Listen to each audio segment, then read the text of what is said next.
এখন এমন একটা আবহাওয়া যাচ্ছে, যখন বৃষ্টি হচ্ছে তখন বেশ ঠান্ডা, আবার যখন বৃষ্টি বন্ধ হয়ে যাচ্ছে তখন কিন্তু একটা গুমোট গরম, ভ্যাপসা একটা গরম।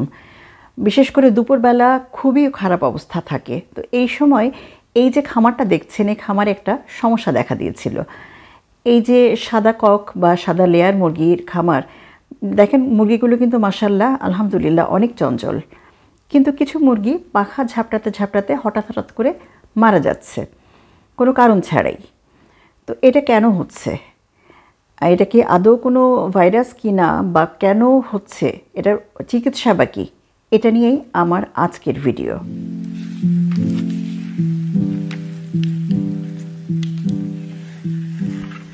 আসসালামু আলাইকুম। জুয়ার ফার্মিং অ্যান্ড লাইফস্টাইলে সবাইকে স্বাগত। নিশ্চয়ই মহান আল্লাহ তাআলা সর্বোত্তম পরিকল্পনাকারী।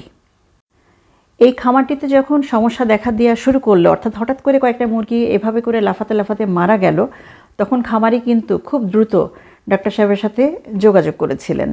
এখন উনি মরা মুরগিগুলোকে কিন্তু আগে নষ্ট করে ফেলেছেন। এখন অন্যান্য মুরগি দেখে ডাক্তার সাহেব যে সিদ্ধান্ত নিয়েছেন, বা যেটা উনি বুঝতে পারছেন যে এটা হয়তো বা কোনো ভাইরাস না, ভাইরাস হলে কিন্তু আরও অনেক ধরনের অন্যান্য মুরগি কিন্তু এফেক্টেড হতো, ঝিমাতো, তার মুখের রং চেঞ্জ হয়ে যেত, তারপরে মুখ দিয়ে লালা ঝরতো, পায়খানা হতো বিভিন্ন কালারের, সবুজ, হলুদ, চুনা। হ্যাঁ, তো এইগুলো যেহেতু নাই, ডাক্তার ধারণা করছেন যে এই মুরগিগুলো আসলে স্ট্রোকে মারা যাচ্ছে। এখন আমরা জেনে নেই যে ডাক্তার সাহেব আসলে কি ওষুধ দিয়েছেন, বা ওষুধ ব্যবস্থাপনাটা কেমন হতে পারে যদি আপনি আপনার খামারকে স্ট্রোক থেকে বাঁচাতে চান। কারণ এই যে ভ্যাপসা গরম, এই ভ্যাপসা গরম কিন্তু স্ট্রোকের জন্য ভীষণভাবে দায়ী হয়ে থাকে। সরাসরি চলে আসি চিকিৎসা ব্যবস্থাপনায়। তুতে, আমরা গ্রামে বা শহরে সবাই কম বেশি তুতে চিনি। এই তুতে খামারে খুবই প্রয়োজনীয়। তুতে মেশানোর নিয়ম হচ্ছে 3 লিটার পানিতে 1 গ্রাম তুতে মেশাতে হয়।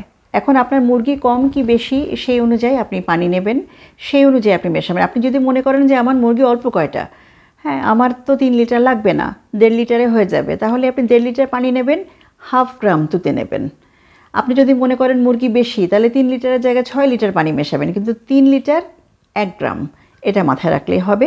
আর ওই একই পানিতে, মানে 3 লিটার যদি আপনি নেন পানি, তাহলে ওই একই পানিতে 3 ml পিএইচ মেশাবেন।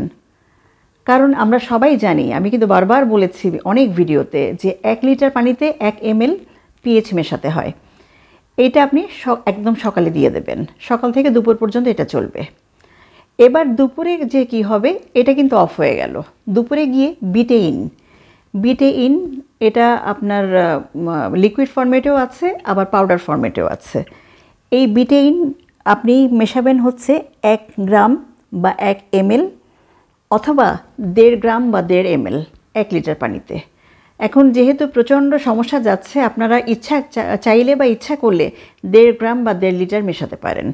এটা বিকাল পর্যন্ত বা সন্ধ্যা পর্যন্ত চলবে, তারপরে একদম টোটালি সাদা পানি চলবে। এই গেল ওষুধ ব্যবস্থাপনা। এখন এটা কয়দিন চলবে? আপনারা একটানা এটা 3 থেকে 5 দিন চালান। হ্যাঁ, 3 দিন চালালে ভালো হয়। 3 দিন চালায় বন্ধ রাখেন, আবার 15 দিন পরে যদি দেখেন যে সমস্যা এই দুপুরবেলা বা থেকে গুমোট গরম, তাহলে আবার আপনি 3 দিনের জন্য করেন। এরপর আসছে খামার ব্যবস্থাপনায়। আপনি বারে বারে খামারে পানি স্প্রে করবেন। এখন পানি স্প্রে করার নিয়ম আমি আগেও বলেছি। স্প্রে যে বটল উল্টায় ধরবেন, ওপরের দিকে স্প্রে করবেন, নিচের দিকে যেন আস্তে করে ফোয়ারার মতো করে পানিগুলো পড়ে। কখনোই মুরগির দিকে তাক করে স্প্রে করবেন না, তাতে মুরগি ভিজে যাবে এবং মুরগি কিন্তু আরও বেশি সংকটে পড়ে যাবে। অর্থাৎ শেডের মধ্যে পানি স্প্রে করা, অথবা শেডের ওপরে পানি ফেলানোর ব্যবস্থা করা, এই ব্যবস্থাপনাগুলো কিন্তু খামারি জানেন। আমার অনেক ভিডিওতে ইতিপূর্বে বলা হয়েছে, আর বলছি না নতুন করে। এই ছিল আজকের ভিডিও। আশা করি উপকৃত হবেন কম বেশি সবাই আমাদের জন্য দোয়া করবেন। আল্লাহর রহমতে সবাই ভালো থাকবেন। আসসালামু আলাইকুম ওয়া রাহমাতুল্লাহ।